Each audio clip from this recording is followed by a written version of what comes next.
और आइए अब देखते हैं 11 बजे की 11 बड़ी खबरें।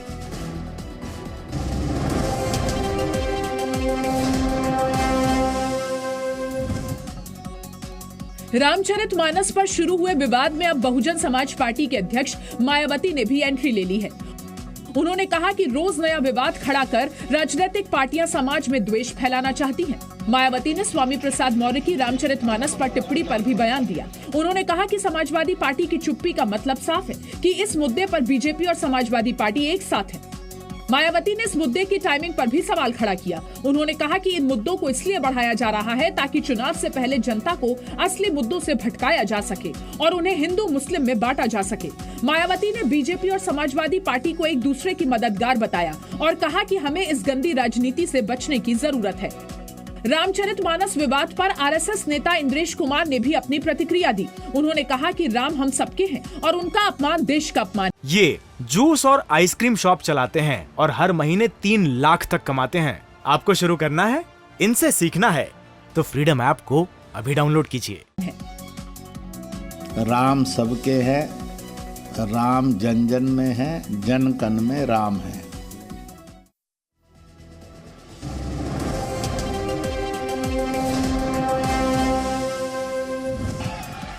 राहुल गांधी की भारत जोड़ो यात्रा का आज आखिरी दिन है। राहुल गांधी और कांग्रेस के बड़े नेता श्रीनगर में मौजूद हैं। आज सुबह राहुल गांधी श्रीनगर में कांग्रेस दफ्तर जाएंगे। कांग्रेस दफ्तर में झंडा फहराने के साथ राहुल गांधी अपनी यात्रा से जुड़ी एक प्रदर्शनी का उद्घाटन करेंगे, जिसके बाद शेरे कश्मीर स्टेडियम में रैली होगी। मंच पर विपक्षी दलों के नेता शामिल होंगे।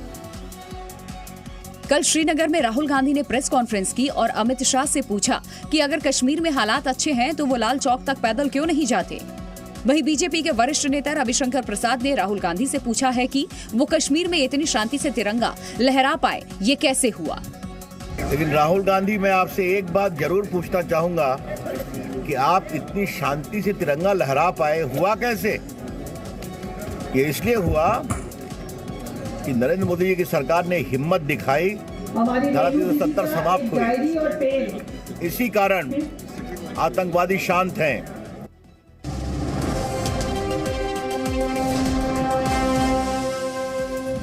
संसद के बजट सत्र से पहले सरकार ने सभी दलों से सहमति बनाने की कोशिश तेज कर दी है। आज केंद्र सरकार ने सर्वदलीय बैठक बुलाई है। संसदीय कार्य मंत्री प्रहलाद जोशी ने सभी दलों को न्योता भेजा है। ये बैठक आज दोपहर 12 बजे होगी। सरकार विपक्ष का सहयोग लेने की संभावना तलाशेगी। वहीं विपक्ष सरकार को घेरने की पूरी कोशिश करेगी और ये सत्र हंगामेदार हो सकता है। बजट से पहले कल प्रधानमंत्री मोदी ने केंद्रीय मंत्रिपरिषद की बैठक की अध्यक्षता की। बैठक में पीएम मोदी ने मंत्रियों से कहा कि वो सरकार की योजनाओं को घर घर तक पहुंचाएं। मंत्री अपने मंत्रालय के कामकाज और G20 की उपलब्धि का प्रचार करें। सोशल मीडिया के जरिए अपने मंत्रालय के कामकाज की जानकारी साझा करें। गरीब कल्याण योजनाओं की उपलब्धियों के बारे में लोगों को बेहतर ढंग से बताएं। जानकारी के मुताबिक प्रधानमंत्री ने कहा कि सरकार के 9 साल पूरे होने पर हर मंत्रालय का बढ़िया आकलन मिले।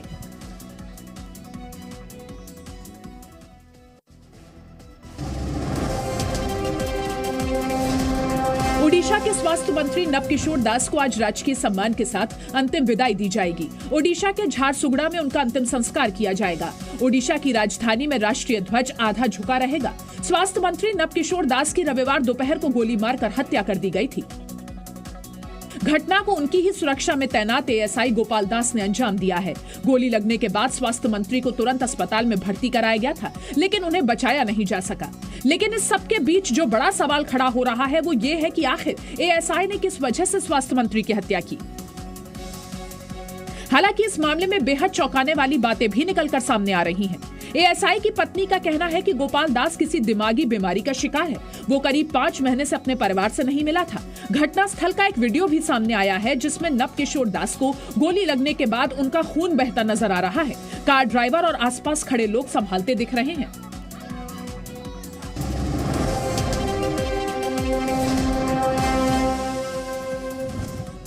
बिहार में एनडीए गठबंधन टूटने के बाद अब बीजेपी नीतीश कुमार के साथ किसी भी तरह का समझौता करने के मूड में नहीं है।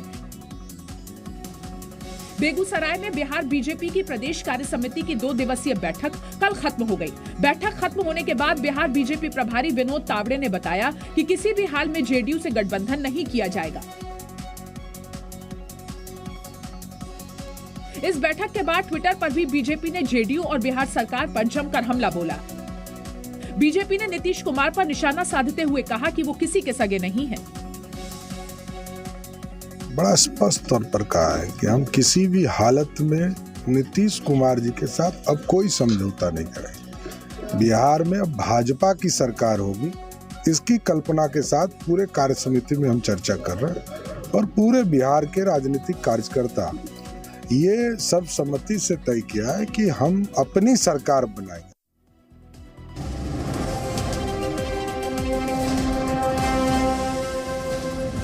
मैदानी इलाकों में जहां मौसम के बदलने के बाद ठंड बढ़ गई है, वहीं पहाड़ी इलाकों को बर्फ ने अपने आगोश में ले लिया है। ये तस्वीरें नारकंडा की हैं, जहां सुबह से ही बर्फबारी हो रही है। आप जहां तक निगाहें घुमाएंगे, आपको सिर्फ बर्फ ही बर्फ नजर आएगी। कश्मीर के बारामूला में भी हालात कुछ ऐसे ही हैं। यहाँ जबरदस्त बर्फबारी के बाद पूरे इलाके के पेड़ों पर भी बर्फ जम गई है। जम्मू के श्रीनगर में तो हालात ऐसे हैं कि घर, दुकानों और गाड़ियों पर भी सिर्फ बर्फ ही बर्फ नजर आ रही है। श्रीनगर के बाद आप शिमला की तस्वीरें देखिए। यहाँ भी मौसम का मिजाज बदल गया है। हर तरफ सिर्फ बर्फ नजर आ रही है। पहाड़ी इलाकों में बर्फबारी का यातायात पर भी बुरा असर पड़ रहा है। तमाम हाईवे बंद हो चुके हैं, लेकिन इसके बाद भी सैलानियों का यहाँ आना रुक नहीं रहा है। लोग अपने परिवार वालों के साथ बर्फबारी का लुत्फ लेने के लिए पहाड़ों का रुख कर रहे हैं।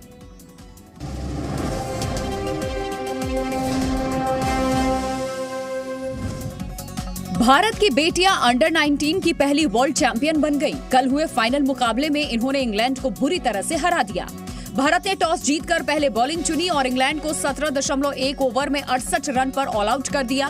भारत ने 69 रन का टारगेट 14 ओवर में 3 विकेट पर हासिल कर लिया। फाइनल में 6 रन पर 2 विकेट लेने वाली टिसास साधु को प्लेयर ऑफ द मैच का अवार्ड दिया गया। इंग्लैंड की कप्तान Grace Stevens player of the tournament रही। उन्होंने 7 मैचों में 293 रन बनाने के साथ 9 विकेट भी चटकाए। प्रधानमंत्री नरेंद्र मोदी ने टीम इंडिया को बधाई दी। प्रधानमंत्री ने ट्विटर पर लिखा, खास जीत के लिए भारतीय टीम को बधाई। इन्होंने बेहतरीन क्रिकेट खेला और इनकी सफलता से आने वाले कई क्रिकेटर्स को प्रेरणा मिलेगी। टीम को उनके भविष्य की कोशिशों के लिए शुभकामनाएं। टूर्नामेंट जीतने पर बीसीसीआई ने वुमेन्स क्रिकेट टीम और सपोर्ट स्टाफ को 5 करोड़ रुपए का इनाम देने की घोषणा की।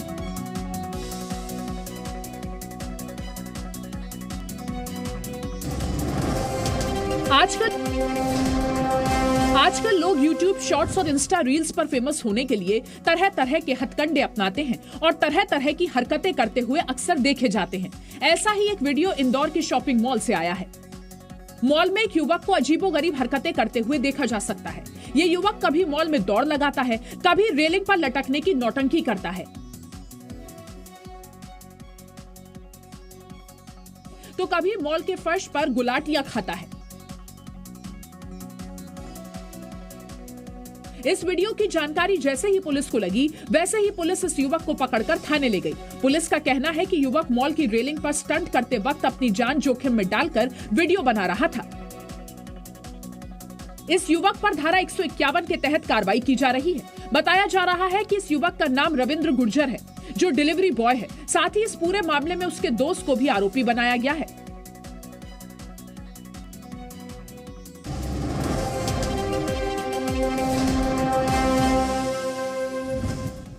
न्यूजीलैंड के लिए मुसीबत अभी कम नहीं होने वाली है। मौसम विभाग की चेतावनी ने लोगों की चिंता को और भी ज्यादा बढ़ा दिया है। मौसम विभाग के मुताबिक ऑकलैंड शहर में बारिश अभी और कहर बरपाएगी। ऑकलैंड में 1 हफ्ते तक बारिश होने वाली है। इस बीच जगह जगह हो रहे लैंडस्लाइड्स ने लोगों की परेशानी को दोगुना कर दिया है। भूस्खलन की वजह से सड़कें बंद हैं और कई जगह पुल टूट गए हैं, जिसकी वजह से लोगों को काफी नुकसान झेलना पड़ रहा है। आसमान से हो रही आफत की बारिश से ऑकलैंड की सड़कें समंदर बन गई हैं। सड़कों पर सैलाब ने कब्जा जमा लिया है। गाड़ियां जहां तहां पानी में डूबी नजर आ रही हैं। लोगों के घरों में पानी घुस गया है। ऑकलैंड एयरपोर्ट पर भी पानी भरा है। रनवे कई फीट पानी में डूबा है। विमानों की आवाजाही ठप है। बाढ़ के इस हालात को देखते हुए ऑकलैंड में आपातकाल की घोषणा करनी पड़ी है। स्थानीय लोग अपना घर छोड़ने को मजबूर हो गए हैं। लोग किसी भी तरह से बाढ़ के पानी से सुरक्षित निकलने की जद्दोजहद में लगे हुए हैं।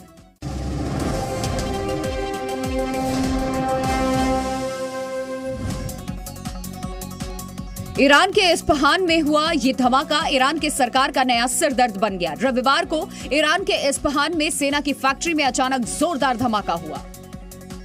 ईरान सरकार ने रविवार को बताया कि यह धमाका असफल ड्रोन हमले के कारण हुआ है।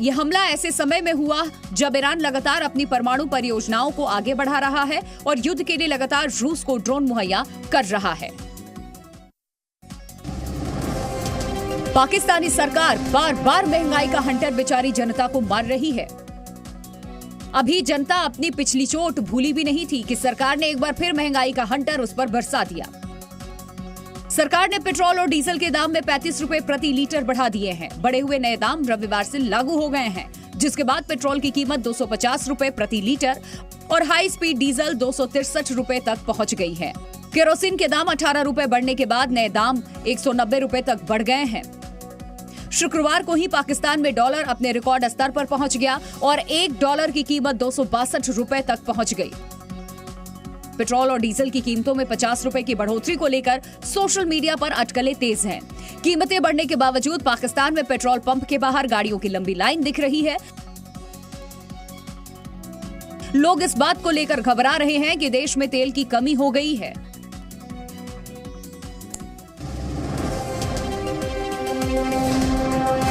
ये जूस और आइसक्रीम शॉप चलाते हैं और हर महीने 3 लाख तक कमाते हैं। आपको शुरू करना है, इनसे सीखना है तो फ्रीडम ऐप को अभी डाउनलोड कीजिए।